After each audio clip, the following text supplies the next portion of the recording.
Mathis de Ligt pour débarquer du côté du PSG cet hiver, on voit tout ça dans cette vidéo. Salut à tous les gars, c'est Azial. Aujourd'hui, on se retrouve pour une nouvelle vidéo. Vidéo où on va aborder plusieurs sujets, on va parler un petit peu de l'actu du PSG comme d'habitude à travers Sacha Boey et on va aussi parler de Mathis de Ligt qui, voilà, une petite actu qui est sortie hier comme quoi il y aurait des petites discussions entre la direction parisienne, entre voilà, Luis Campos, etc.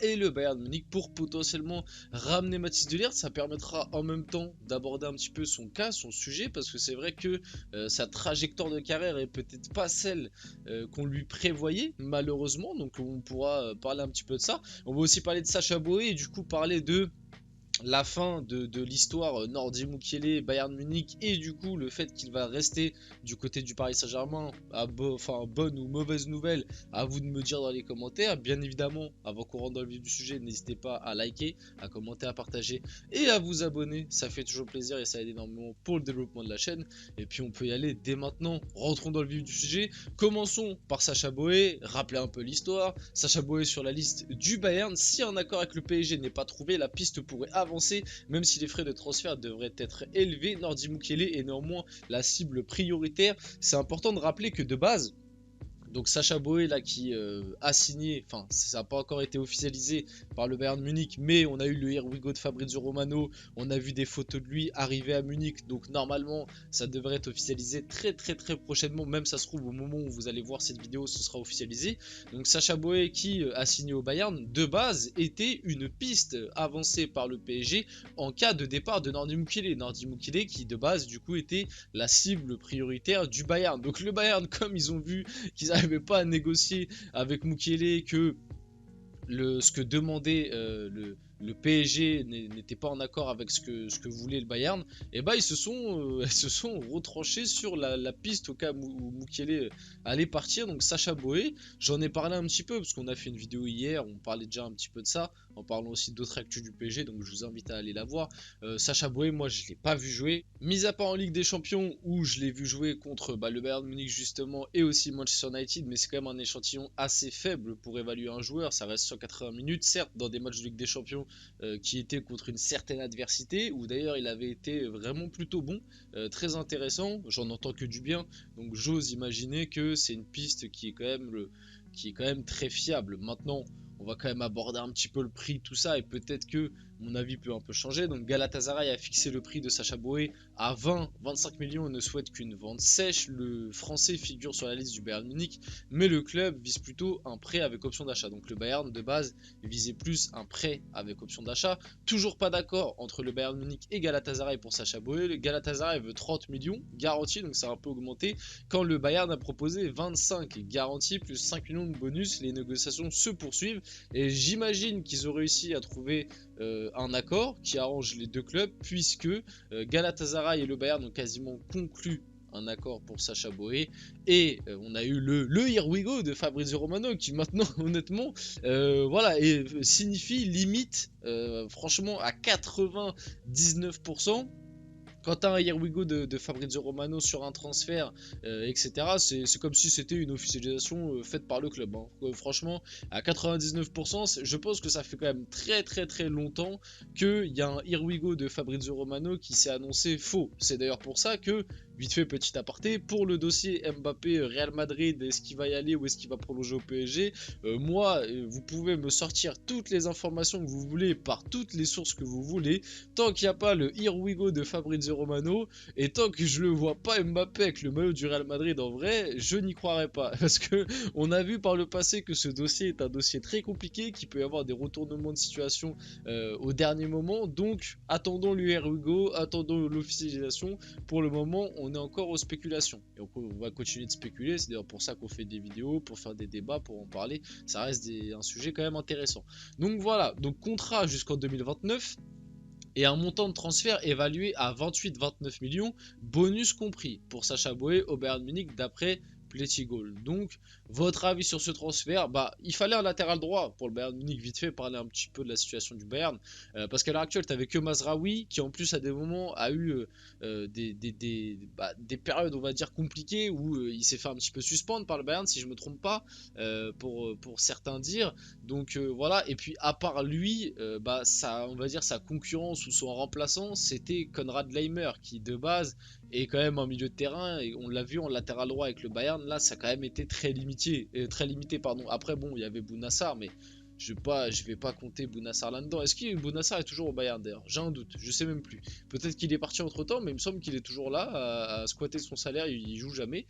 Donc Sacha Boey, oui, c'est une bonne recrue pour le Bayern. Comme je vous l'ai dit, j'ai pas vu 150 matchs de lui. Tout le monde en dit que du bien. J'ai quand même vu 2 matchs de Ligue des Champions, il a été très intéressant. Donc je pense que c'est une bonne recrue.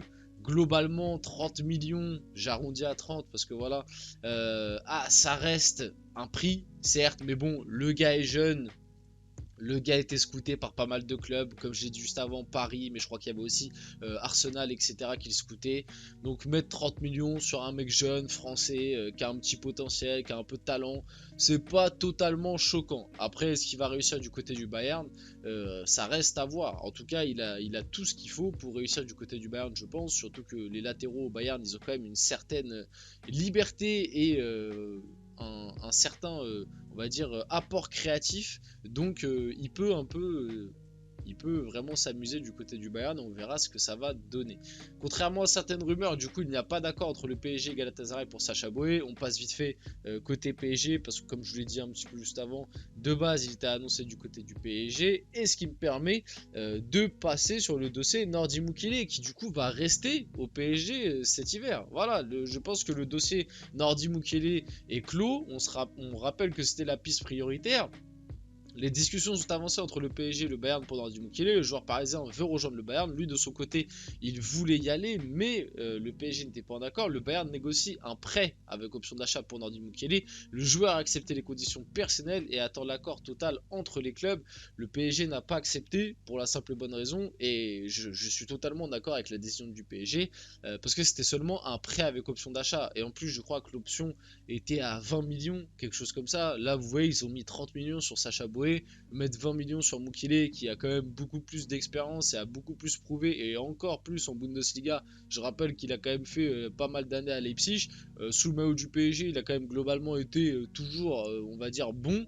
Seulement venir nous proposer un prêt avec une option d'achat à 20 millions et même pas nous proposer un transfert sec, le PSG a bien fait de refuser. On s'en rappelle aussi, à une époque, il y avait eu la fameuse rumeur, ouais, mais peut-être que si il y a la vente de Mukiele au Bayern, peut-être qu'ils vont nous faire, ils vont nous libérer un petit espace pour Kimmich. Mais bon, c'était, et je l'avais dit à l'époque, que ça me paraissait un peu bizarre.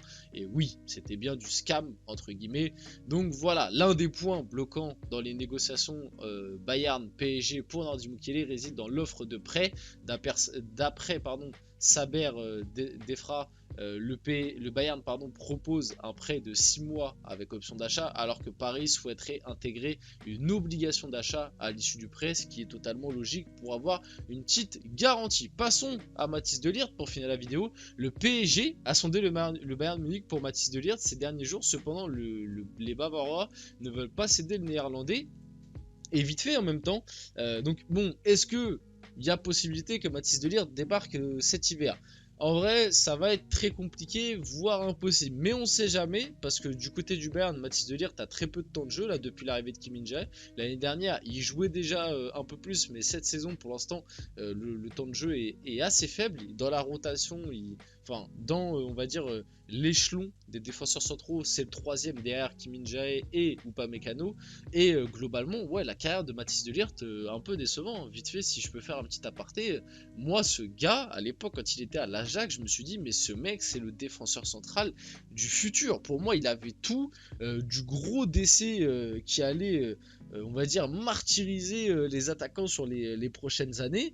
Au final, déjà, j'avais pas compris à l'époque son transfert du côté de la Juve, alors qu'il y avait le Barça, il y avait le PSG, il y avait Manchester City, il y avait globalement tous les plus gros clubs qui étaient sur lui, et le gars, il avait choisi la Juve, alors qu'à cette époque-là où il va à la Juve, c'était déjà en train de s'écrouler un peu.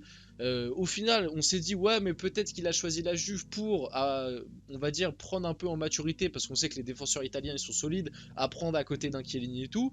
Bon, au final, ça n'a pas fonctionné. Je trouve qu'il n'a pas trop progressé dans son passage à la Juve, même voire régressé.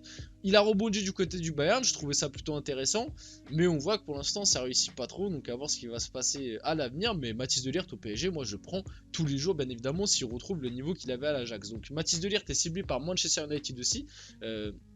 Troisième défenseur central dans la hiérarchie derrière Kim Min-jae et Dayot Upamecano. Arsenal a également le néerlandais sur sa liste. Donc je pense que cet été par contre il y aura quelque chose à jouer et peut-être que le PSG arrivera à l'enrôler cet été. On verra comment va évoluer la situation. Bref les gars, c'était Azial. On se retrouve très rapidement pour une prochaine vidéo. N'hésitez pas à la liker, commenter, partager et vous abonner.